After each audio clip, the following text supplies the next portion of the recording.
1986లో అమెరికాలో ఒక నగరం. ఒకే రోజు ఒకే సంఘటన. ప్రపంచ రికార్డు అనే కళతో మొదలై ఒక విపత్తుతో ముగిసింది. మీరు ఎప్పుడైనా ఊహించారా? కేవలం ఒక గాలి బెలూన్లు ఒక నగరాన్నే కాదు, ప్రాణాలు కూడా నాశనం చేస్తాయని. ఈరోజు మనం మాట్లాడుకునే దాని గురించి, Cleveland balloon disaster, balloon pest 86 గురించి. September 27, 1986 United way of Cleveland అనే ఒక చారిటీ సంస్థ ఒక పెద్ద ఈవెంట్ ప్లాన్ చేసింది. దానికి ఉన్న లక్ష్యం ఏంటంటే ఒకేసారి 1.5 మిలియన్ హీలియం బెలూన్ని ఆకాశంలో ఎగరేయడం. అలా చేస్తే వాళ్ళ యొక్క సంస్థ ఇంకా క్లీవ్లాండ్ అనే ఒక సిటీ నేమ్ ఎప్పటికీ చరిత్రలో ఉంటుందని చెప్పేసి వాళ్ళు అనుకున్నారు. సెప్టెంబర్ 27, 1986 వేలాది వాలంటీర్లు అందరూ వచ్చి 2 రోజుల పాటు కష్టపడి బెలూన్లన్నీ నింపారు. డౌన్ టౌన్ క్లీవ్లాండ్ లో ఒక పెద్ద ట్యూబ్ లైక్ స్ట్రక్చర్ ఒకటి చేసి ఆ నింపిన బెలూన్లన్నింటినీ కూడా అందులో స్టోర్ చేశారు. విడుదలయ్యే టైం రాగానే నగరం మొత్తం కూడా పండగ వాతావరణం స్టార్ట్ అయింది. పిల్లలు, కుటుంబాలు, మీడియా, అక్కడున్న జనం అంతా కూడా ఆకాశం వైపు చూస్తూ కేకలు వేశారు. వేలాది రంగురంగుల బెలూన్లన్నీ కూడా ఆకాశంలో ఒక్కసారిగా ఎగరడంతో మొత్తం అదొక స్వర్గంలా మారిపోయింది. కానీ ఈ అందమైన దృశ్యం ఎక్కువసేపు ఉండలేదు. ఆ రోజు వాతావరణం ఒక్కసారిగా మారిపోయింది. గాలి వర్షం కారణంగా బెలూన్లు ఎక్కువ దూరం వెళ్ళక ముందే అవి మళ్ళీ కిందకి జారి పడిపోయాయి. వేలాది బెలూన్లు రోడ్ల మీద కుప్పలుగా పడిపోయాయి. అక్కడ ఉన్న లేక్ ఈరీ మీద తేలుతూ, అక్కడ ఉన్న ఎయిర్పోర్ట్ లో రన్వేల మీద ఉండిపోయి అక్కడ ఫ్లైట్లన్నీ బ్లాక్ చేసేసాయి.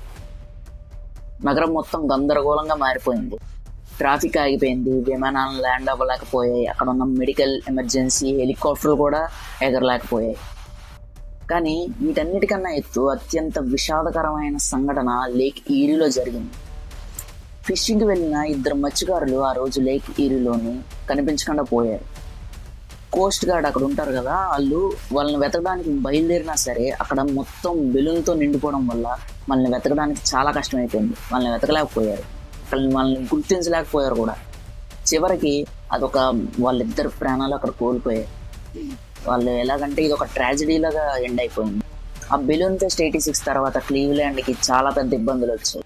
ఆ యునైటెడ్ వే చారిటీ మీద కోర్టులో కేసులు వేశారు. మత్స్యకారుల కుటుంబాలు ఉంటారు కదా, చనిపోయిన వారు పాపం, వాళ్ళ కుటుంబాలు లీగల్గా ఫైట్ చేశారు కంపెన్సేషన్ కోసం. నగరానికి $1,00,000 నష్టం జరిగింది. వరల్డ్ రికార్డ్ అటెంప్ట్ చేసినా సరే అది గిన్నెస్ రికార్డులో నమోదు అవ్వలేదు. దానికి కాకుండా అది ఎలాగైందంటే ప్రపంచానికి ఇది ఒక చెడ్డ ఉదాహరణగా, ఒక ఎగ్జాంపుల్గా మిగిలిపోయింది. ఆ రోజు బెలూన్స్ రిలీజ్ చేసిన వాలంటీర్లు కూడా చాలా బాధపడ్డారు. వాళ్ళు కూడా చారిటీ కోసం చేశారు, కానీ అది ఎలా మారిందంటే ఒక ట్రాజడీ లాగా, ఒక డిజాస్టర్ లాగా మారిపోయింది.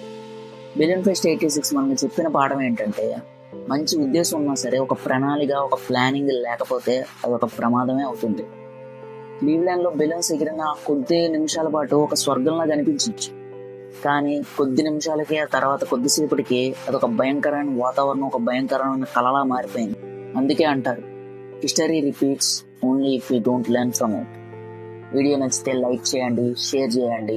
ఇలాంటి మరిన్ని వీడియోల కోసం మన ఛానల్ సబ్స్క్రైబ్ చేయండి. నేను చూశాను, మీరు కూడా చూడండి. Thank you.